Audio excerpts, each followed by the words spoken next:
What's up? It's Sofia Gutierrez with Arena Football One, and today I'm joined by the latest signee, but no stranger to the Albany Firebirds, Sean Brown. How you doing? I'm doing great. Super excited about this weekend. Have a lot of unfinished business. Definitely since last year we lost in the championship. But super excited to be back. Super excited to be playing the football and doing the thing that I love the most. Yeah, obviously you have a big weekend coming up, but you Mhm. also had a big weekend last week, your first game with the team. How was it being back with Albany after getting to where you guys did last year? Oh man, super excited. Super. I was really. It's funny. I was super more excited to be with the fans. They welcomed me back with warm arms, and they was excited because they were kind of mad at me because the before I was supposed to meet up with the fans at dinner somewhere, and I had to do something else. And so when they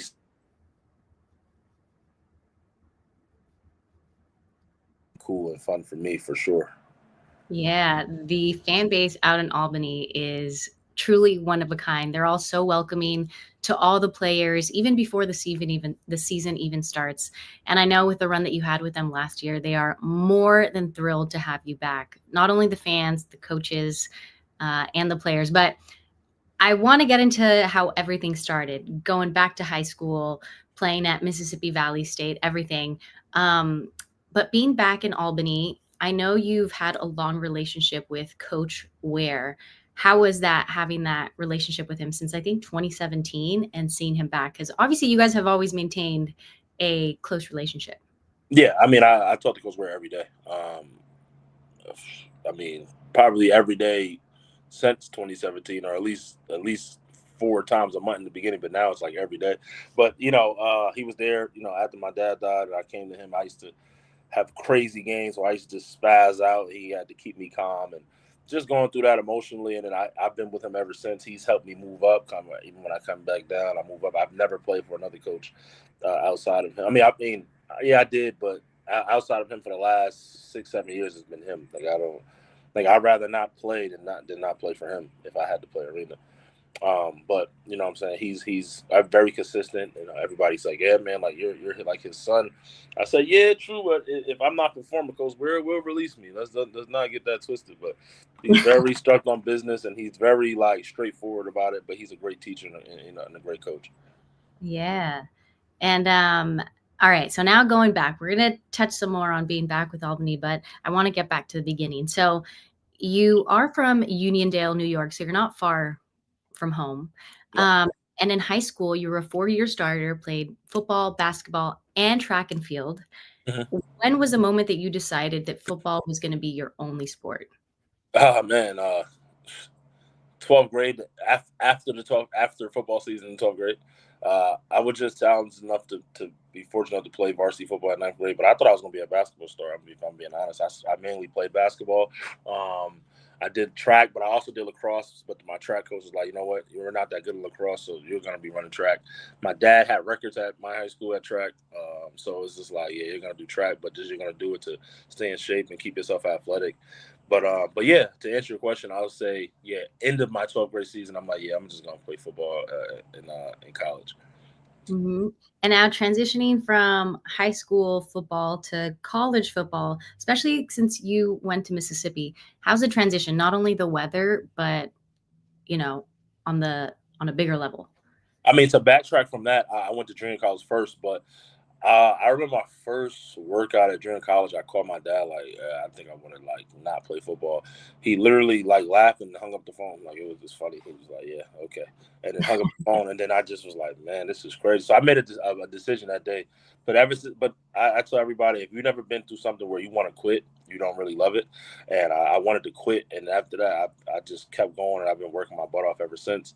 And then transitioning from going to school in North from New York to Mississippi, it was crazy. It was like time travel, man. It was just going through. I've never seen certain things out there. Like I've never seen cotton fields before. I was just looking like this is crazy. I didn't know where I was at one point, but the food were great. Had made some great teammates, and I learned a lot about myself. Being away and growing up, and then had to do a lot of things on my own and becoming a man at that Mississippi Valley State. Mhm. Um, I want to talk more about what happens off the field. Like you said, maturing, becoming a man. How did you go about things in your outside life while trying to balance playing football? I mean, I was literally learning every year just how to become an actual pro. You know, that was number one for me, becoming a pro. Work ethic. I just thought, if I could just be more athletic than someone in the beginning, that's going to get me to the next level. But it really kind of helped me when I met Coach Ware and Marvin Jones, and they really like sat me down and broke it down for me. Like, look, man, like you could be really good, but you're not going to the NFL. You're not going out back outside if you don't do these things. And I took heed to that warning, and then I just started working on my craft and growing from there. That's awesome that you did. Before we got on the call, I was talking to Rod about how, when you're in college, sometimes you don't want to listen to anyone else because you are such a great athlete, but sometimes you need someone in your ear telling you, like, look, you should do this or you should do this, because if not, this or this could happen. So I'm glad that you were able to kind of keep things going and maintain that relationship with Coach Ware. Now, what is something that you would tell someone who is in their early college stages and is having difficult times to balance football, school, and their outside life? What is one piece of advice that you would give to them? Embrace the moment and carpe diem, seize the day. At the end of the day, it's the only thing that's free in this world right now. Well, the main thing that's free in this world, like I said in my last interview, was opportunity. Opportunity is free. We don't always know when we have the opportunity, but it's in our face. But when it's your time to shine, when it's your time to grow, when it's your time to develop, you got to seize the moment and execute on the opportunities that's placed in front of you. Mhm, mhm. Now, let's get into, signing with the UFL. Yeah. How did that come about? I mean, man, I'm always gonna stem back to working with I had a great agent, Darren Wilson, who I work with now. Also, Coach Ware, of course. But it stemmed from me playing in the spring league and building my name up. That was an opportunity. I remember I was in Miami partying like an animal. I won't lie to you, having a great time in Miami. I get a call like, "Yeah, you want to come play in the spring league?" Of course, I came and played. I was always in shape. Went out there, flew out there, played, made a name for myself. Got drafted in the USFL in Philly. Became a starter, a captain. Led my team to the championship. We lost in the chip. I didn't even get to play that game. Got hurt prior to that game. Going back to Philly the next season, coming short of the playoffs. And then the merger happening and, my team getting dropped and I signed to Pittsburgh and then they got dropped. And then, I came back, Coach Ware welcomed me back with open arms and we came with a plan on the offseason, what it is he needs me to do for him and what I need to do to get back outside. And I executed that, I think, very well. And then after the season, I got a call to go to Houston. And they called Coach Ware, asked about me randomly. Hey, give me a one liner about Sean and why he needs to be on this team, and he did that. And it's 1, 2, 3. Then in the off season, a lot of guys reached out to me about coming to play in the AFL, and I told them, like, if you want to play in the AFL, you want to play for him because he's actually going to help you get outside. Mhm, mhm. Now, you talk about things happening with previous teams. How do you maintain positivity and know that there's gonna be more opportunities even though during that time you think like, "Oh, man, all this is going on. What's gonna happen?" There's so much uncertainty. I mean, just your faith, just believing in yourself. Just and always believing that any opportunity that you get, just you're going to succeed in it, no matter where the conditions or the situation. So that's how I get through it. And honestly, I've been through hard times. I mean, I embrace it. I don't run from tough times. I run towards it, and I embrace it. And I just knock down that wall every time I get an opportunity. Now, I know you have a very good relationship with Coach Ware. Could you also talk to me about the relationship that you have with Coach Tom Cable, who also coached the NFL Raiders and was one of the league's most respected offensive line coaches during his time with the Raiders, the Falcons, and the Seahawks? Man, I wish I could have played the whole season with Coach Cable. Man, great coach. Man, just how he thinks. Um, by far the greatest O-line coach I've ever worked with in a short period of time. just how he approaches the game, how he teaches us. He brings us everybody that he puts his hands on. They become great linemen for sure. And I've taken some of the things I've learned shortly and briefly with him and brought it here with some of the young guys here, and just instilling extra things. And at the end of the day, Coach Cable just wants you to work, man. He has a saying like, I don't like dogs. I like piranhas. I call you guys piranhas. We attack and we eat fast and we keep going. So I took that term and I brought it here. Be a piranha, not a dog. Piranhas eat fast and keep going. Dogs get wounded, but when you're moving as fast and you're eating good and you're still going to execute and kill everything, that you got to be a piranha. So that's just into my brain every day to this day. Yeah, is that why you eat light on game days? Because you got to eat like a piranha during the game. Yeah, listen, I have a saying here. Lions hunt better when they're hungry. So I definitely I don't eat as much before the game. I'm trying to hunt. So definitely, for sure. Yeah.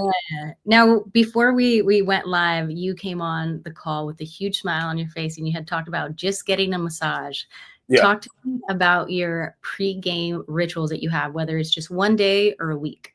I mean, throughout the week, I kind of base it on our practice schedule is very consistent. Coach Ware is a big schedule guy and big time guy, so I try to I get to practice early, do a little quick workout or treatment depending on how my body feels. Do practice after practice, get definitely some more treatment, hydrate, watch film. Coach Ware is big on film. We actually got homework to bring in tomorrow. We got to bring our homework in regards to on the notes on the guys, but I definitely work out. I do my hip activation stuff throughout the week, core. The day of games, I definitely work out the day of games. I kind of picked that up from Ray Lewis and LeBron James, two of my idols. Other than that, I try to get a massage once a week, if not once every other week. Definitely got to treat my body, get a massage.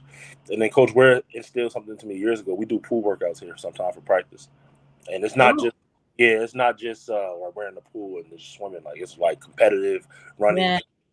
And we're in there for like 30-40 minutes hard, two groups, and we're going hard. And then, like I told you too, yoga. I'm a big yoga guy. Like, love yoga, big yogi. So I could definitely do some yoga. I surprised a lot of guys and with my flexibility. So I definitely am big into yoga also. That's awesome. Yeah, I wouldn't say I'm old, but I'm getting older. And every time I move, sometimes I hear like a crack and I'm like, I need to do simple stuff like stretching. Because when you're younger, they make you stretch so much and you're like, what do I need this for?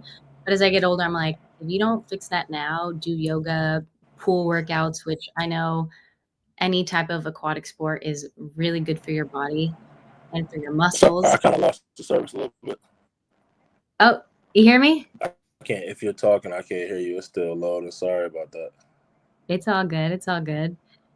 I was just talking about how important or how good swimming and anything really in the pool is beneficial for you without straining your body so much either, because you are in the water.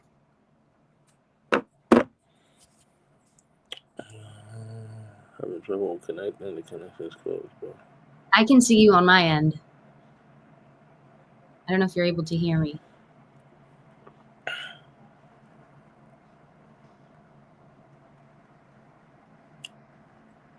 We have Lisa Murphy saying, hi, Sean. Yeah, if you guys can hear me, my service is bad. Sorry. I'm gonna jump out and come right back in. Hold on.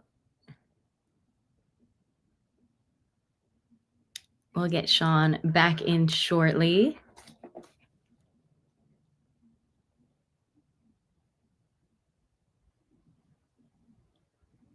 He has a big game coming up this weekend.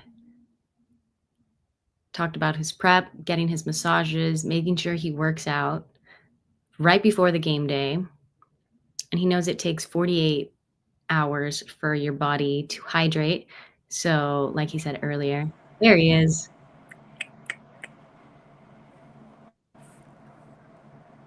All right, Sean, can you hear or see me?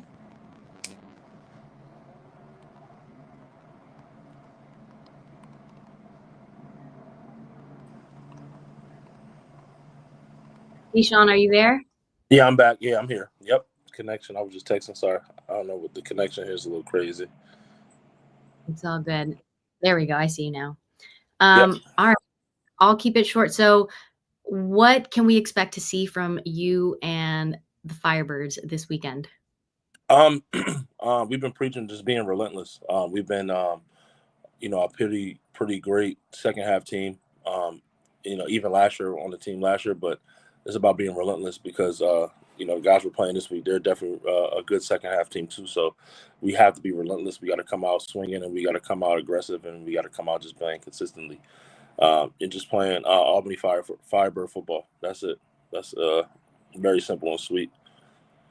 Yeah, well, excited to see you guys play this weekend once again. And thank you for making the time to chat with me, and best of luck. Thank you. I appreciate you guys. Of course. See you, Sean. I see you.